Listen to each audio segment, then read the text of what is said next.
નમસ્કાર મિત્રો, ફરીથી સ્વાગત છે તમારું અમારી ચેનલમાં। મિત્રો, જયા પાર્વતી વ્રત એ શિવ પાર્વતીની પૂજા અર્ચનાનું વ્રત છે।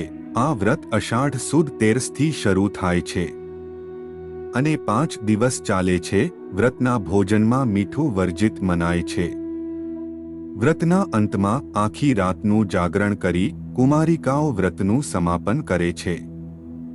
આ વ્રત કુમારિકાઓ અને સૌભાગ્યવતી સ્ત્રીઓ ઓછામાં ઓછા 5 વર્ષ અને વધુમાં વધુ 20 વર્ષ સુધી કરે છે। આ વ્રતને ગણગૌર, મંગલાગૌરી અને સૌભાગ્ય સુંદરી વ્રત પણ કહેવામાં આવે છે। પૌરાણિક માન્યતા મુજબ આ વ્રતથી અખંડ સૌભાગ્યવતીનું વરદાન પ્રાપ્ત થાય છે તથા બાળકોના આરોગ્યની વૃદ્ધિ થાય છે। આ વ્રત સૌ પ્રથમ માતા પાર્વતીએ શિવજીને પ્રાપ્ત કરવા કર્યું હતું। મિત્રો, ચાલો હવે આપણે સૌ પ્રથમ નાની બાળકીઓ દ્વારા લેવામાં આવતા ગૌરી વ્રત વિશે માહિતી મેળવીએ। મિત્રો, આ વ્રતો કુમારિકાઓ તથા સૌભાગ્યવતી સ્ત્રીઓ કરે છે। ભગવાન વેદવ્યાસે કુમારિકાઓને આદ્યશક્તિના અંશ તરીકે વંદનીય અને પૂજનીય ગણી છે। 2 વર્ષની કન્યા કુમારિકા, 3 વર્ષની ત્રિમૂર્તિ, 4 વર્ષની કલ્યાણી, 5 વર્ષની રોહિણી, 6 વર્ષની કાલિકા, 7 વર્ષની ચંડિકા, 8 વર્ષની શાંભવી, 9 વર્ષની દુર્ગા અને 10 વર્ષની સુભદ્રા તરીકે પૂજાય છે। આ કુમારિકાઓ આદ્યશક્તિના અંશ સ્વરૂપ મા પાર્વતી ગૌરીની આરાધના માટે તથા તેમના આશીર્વાદ માટે ગૌરીવ્રત ઉજવે છે। આ વ્રતનો પ્રારંભ અષાઢ સુદ 5મથી થાય છે। પરિવારમાં માતા પોતાની કુમારિકા દીકરીને આ વ્રતનો પ્રારંભ કરાવે છે। વાંસની છાબડી કે મોટા કોડિયામાં 5 ધાન્યની વાવણી કરવામાં આવે છે। 5 દિવસ સુધી તેમાં નિયમિત પાણીનું સિંચન થાય છે। 5મા દિવસે આ બીજમાંથી જવારાઓ ઉગે છે। આ જવારાઓ માં ગૌરીના આશીર્વાદથી ઉગ્યા હોવાના ભાવથી આ જવારા ગોરમા તરીકે પૂજાય છે। તેમના ઉગવાની શરૂઆતથી 5 દિવસ સુધી અક્ષત, અબીલ, ગુલાલ, કંકુથી પૂજા થાય છે। રૂની માળા પહેરાવવામાં આવે છે। આ દિવસો દરમિયાન વ્રત રાખનારી કુમારિકાઓ ફળફળાદી તથા ડ્રાયફ્રૂટ ખાઈને ઉપવાસ કરે છે। ગોરમાના ગીતો ગાય છે। બગીચાઓમાં તથા મંદિરોમાં એકઠા થઈ વિવિધ રમતો સાથે સંગીતના તાલે આનંદ માણે છે। બાલિકાઓ માટે આ ગૌરી વ્રત નાની ગૌરીઓ તરીકે ઉજવાય છે। નાની બાલિકાઓમાં જમીનમાંથી ધનધાન્ય કેવી રીતે પ્રગટે છે તેનું ખેતી વિષયક જ્ઞાન પણ પ્રાપ્ત થાય છે। કુમારિકાઓ મોટી થતા જયા પાર્વતીનું વ્રત કરે છે। આ વ્રતનો પ્રારંભ અષાઢ સુદ 13 થી થાય છે। કુમારિકાઓની સાથે સૌભાગ્યવતી સ્ત્રીઓ પણ આ વ્રત કરે છે, જેમાં 5 દિવસ મોડું ખાઈને ઉપવાસ કરવાના હોય છે। વર્તમાનમાં બહેનો અન્ય વ્યવસાયમાં વ્યસ્ત હોય તો પ્રથમ દિવસે અને વ્રતની ઉજવણીના છેલ્લા દિવસે અષાઢ વદ 13 એમ 2 ઉપવાસ કરે તો પણ વ્રત કર્યું ગણાય છે। આ વ્રત દરમિયાન શિવપાર્વતીની પૂજા થાય છે।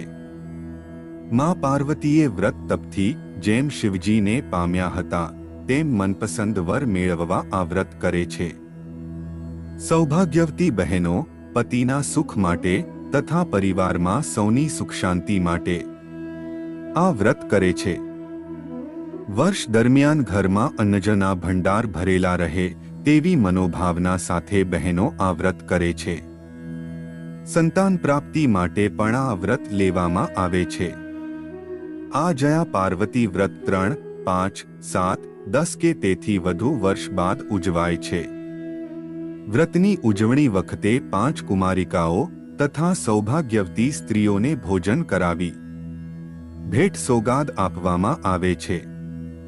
ઋષિ પરંપરા દ્વારા હિન્દુ સંસ્કૃતિમાં આ વ્રત બહેનોને વારસામાં મળ્યું છે, જે સદીઓથી ઉજવાય છે। આ વ્રતોની ઉજવણીમાં દેવી સ્વરૂપે માં પાર્વતીનું ચિત્ર કે ફોટો મૂકવામાં આવે છે। આ ચિત્રમાં માં પાર્વતીને 4 હાથ દર્શાવ્યા છે। ઉપરના એક હાથમાં શિવજી, જ્યારે બીજા હાથમાં ગણેશજી દર્શાવ્યા છે। માની નીચેના એક હાથમાં માળા, જ્યારે બીજા હાથમાં કમંડળ દર્શાવ્યા છે। પુરાણો તથા શાસ્ત્રોમાં માં પાર્વતીએ આ વ્રત કર્યું હોવાનું પ્રમાણ છે।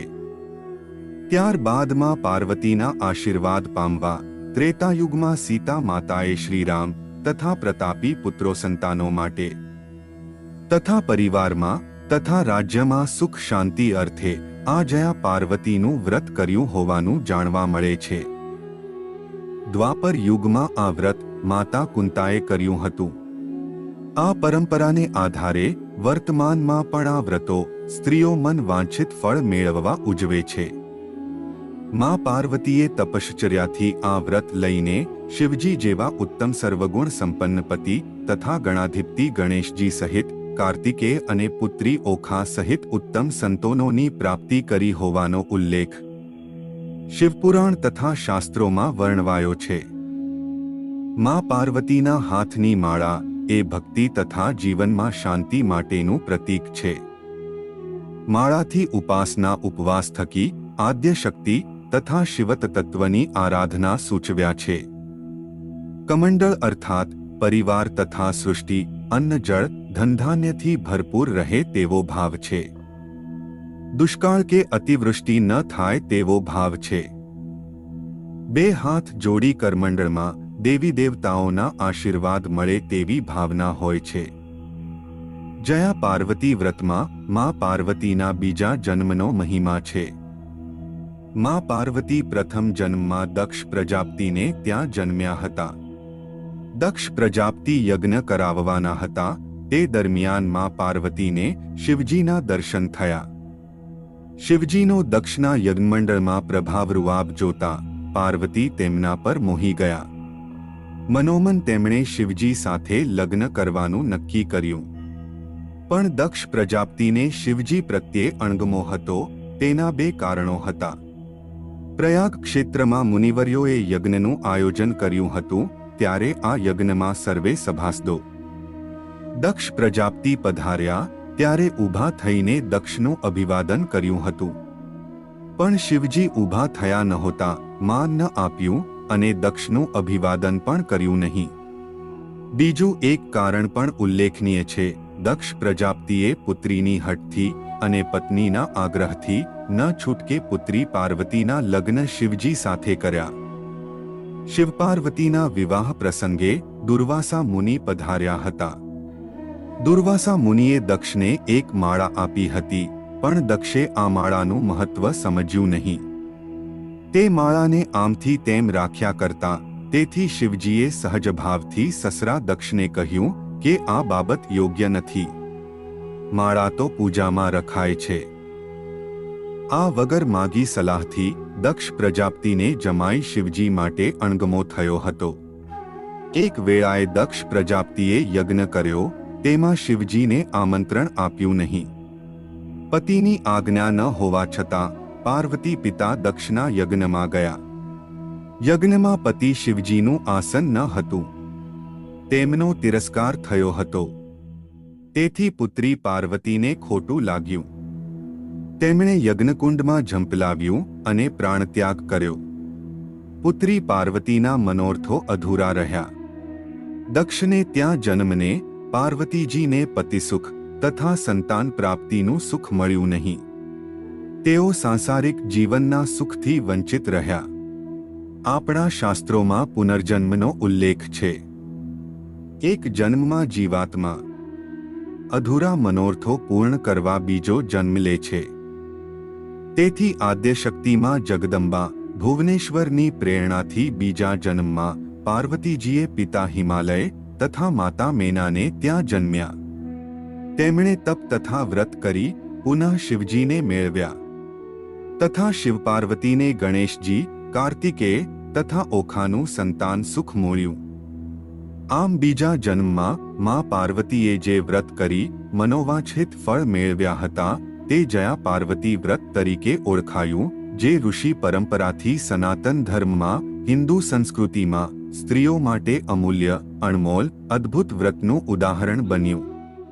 કલિયુગમાં પણ આમ સ્ત્રીઓએ ગૌરી વ્રત તથા જયા પાર્વતીના વ્રતોની ઉજવણી કરીને હિન્દુ સંસ્કૃતિમાં વ્રતની પરંપરાના વારસાને જાળવી રાખ્યો છે. આ વ્રતની અનેક વાર્તાઓ પુરાણો તથા શાસ્ત્રોમાં છે.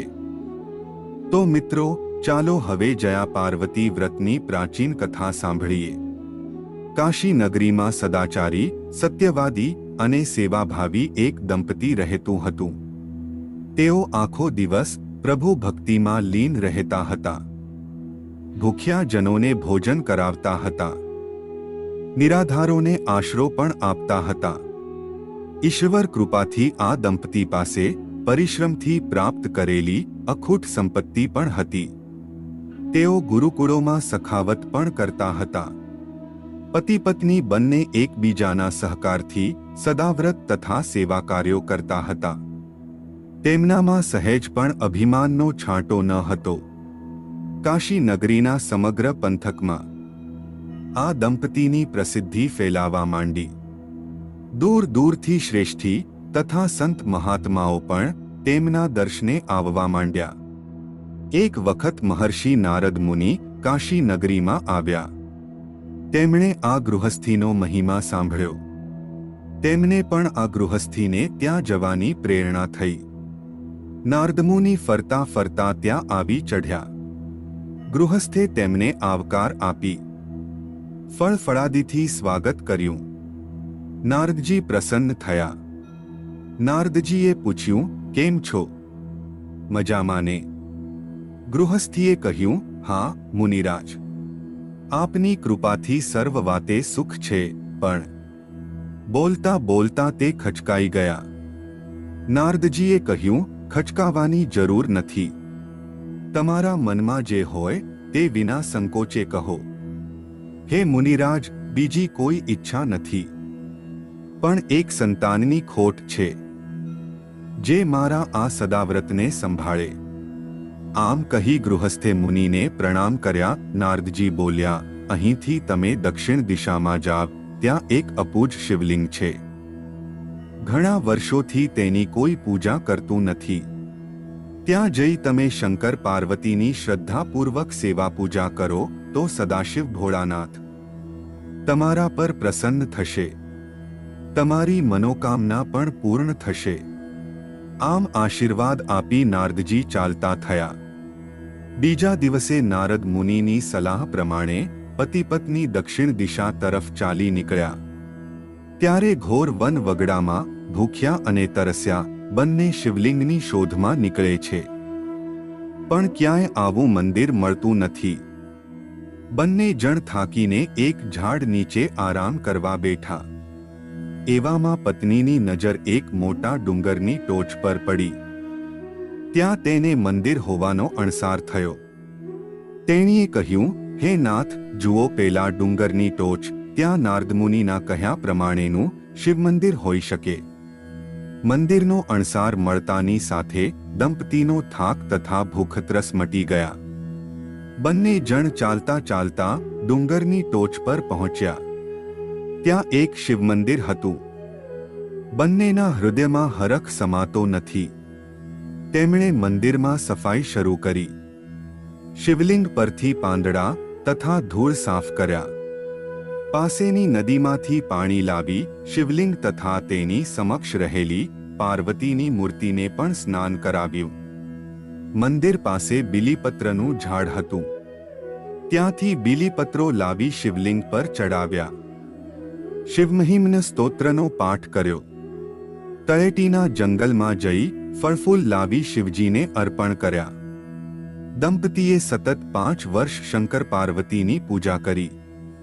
પણ ભગવાન શંકર પ્રસન્ન થયા નહીં. એક દિવસ નિત્યક્રમ પ્રમાણે પતિ વનમાં ફળફૂલ લેવા ગયો. પણ સાંજ પડવા આવી છતાંય તે પાછો ફર્યો નહીં. એટલે પત્નીને અનેક પ્રકારની શંકા થવા લાગી. પતિની વાટ જોતા પત્ની થાકી ગઈ. ન છૂટકે તે પતિની શોધ કરવા નીકળી પડી. આ વન ખૂબ જ બિહામણું હતું. ઠેર ઠેર જંગલી પ્રાણીઓ વાઘ, સિંહ અને રીંછોના ભયંકર ઘૂઘવાટા સંભળાતા હતા. શિયાળ પણ કરુણ રુદન કરતા હતા. ઘુવડ જેવા નિશાચરો આમથી તેમ ફરતા જોવા મળતા. તેને કશુંક અમંગળ થયું હોવાનો ભય થવા લાગ્યો. છતાં હિંમત રાખી શિવપાર્વતીનું રટણ કરતી તે ચાલવા લાગી. અચાનક તેની નજર એક ઝાડ નીચે પડી. જોયું તો તેનો પતિ બેભાન દશામાં પડ્યો હતો. તેના પગના અંગૂઠામાંથી લોહી નીકળતું હતું. તેણે જોયું તો પતિના પડખામાં એક કાળો નાગ ફૂંફાડા મારતો જતો હતો. આ જોઈને પત્ની બેભાન થઈ ગઈ, જમીન પર પડી ગઈ. થોડીક ક્ષણો પછી તેણે આંખો ઉઘાડી. ત્યાં તો તેની સક્ષમ સોળે શણગાર સજીને ઊભેલા માતા પાર્વતીજી પ્રગટ થયેલ જણાયા. માતા પાર્વતીના દર્શનથી તેનામાં નવીન ચેતના આવી. માતા પાર્વતીને જોતાં જ પત્ની તેમના ચરણોમાં પડી ગઈ. માતા પાર્વતીએ તેના મૃત પતિના શરીર પર હાથ ફેરવ્યો. તુરત જ પતિએ આંખો ઉઘાડી અને ભાનમાં આવી ગયો. તે આળસ મરડીને ઊભો થયો. તેણે પણ માતા પાર્વતીજીના દર્શન કર્યા. બંને જણ ધન્ય થયા. પાર્વતીજી બોલ્યા, તમારા બંનેની અનન્ય ભક્તિ તથા શ્રદ્ધા જોઈને હું ખૂબ જ પ્રસન્ન થઈ છું. તમારે જે જોઈએ તે માગી લો. દંપતીએ કહ્યું, હે ભગવતી, અમારે બીજું કંઈ જોઈતું નથી, પણ એક શેરમાટીની ખોટ છે, તો તેનો ઉપાય બતાવો. પાર્વતીજી બોલ્યા, તમે જયા પાર્વતીનું વ્રત કરો તો તમને અવશ્ય સંતાન પ્રાપ્તિ થશે. પત્નીએ કહ્યું, માતાજી, આ વ્રત કેવી રીતે કરાય? પાર્વતીજી બોલ્યા, આ વ્રત અષાઢ સુદ 13ને દિવસે કરવામાં આવે છે અને વદ બીજે પૂર્ણ થાય છે. આ વ્રત કરવાથી સંતાન પ્રાપ્તિ ઉપરાંત મને જેમ આ વ્રતથી શિવજી મળ્યા છે તેમ કુમારિકાઓને મનગમતો ભરથાર મળે છે.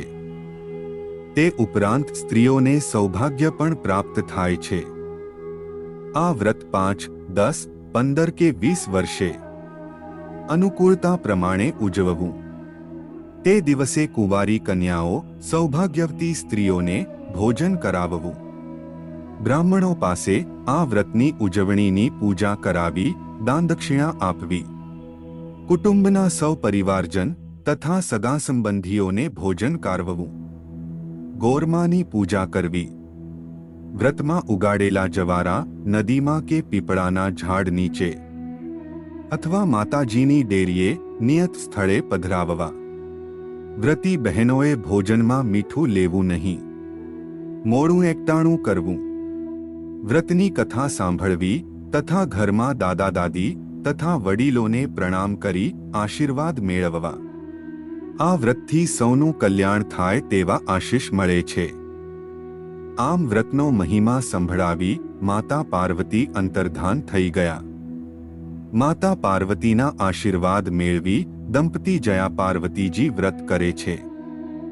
તેમને ત્યાં પારણું બંધાય છે. પુનઃ કાશી નગરીમાં સૌ કોઈ આ દંપતીના દર્શને આવે છે અને જયા પાર્વતી વ્રતનો મહિમા જાણે છે. કાશી નગરીમાં પણ કુમારિકાઓ આ વ્રત લે છે. તો મિત્રો, જયા પાર્વતીનું વ્રત જેવી રીતે આ દંપતીને ફળ્યું તેવી રીતે સૌને ફળે. આ વ્રતની કથા સંભળાવનાર તથા સાંભળનારને પણ વ્રત કર્યાનું ફળ મળે છે. શ્રદ્ધાથી કરેલું વ્રત કે કોઈ સેવા કાર્ય ક્યારેય વ્યર્થ નથી જતું. તેનું ફળ અવશ્ય મળે છે. તો મિત્રો, આશા છે કે આજની વિડીયો પસંદ આવી હશે. તો મિત્રો, આજની વિડીયોને લાઈક કરી વધુમાં વધુ શેર કરજો તથા અમારી ચેનલને સબસ્ક્રાઇબ પણ જરૂરથી કરી લેજો. જય શ્રી કૃષ્ણ. હર હર મહાદેવ.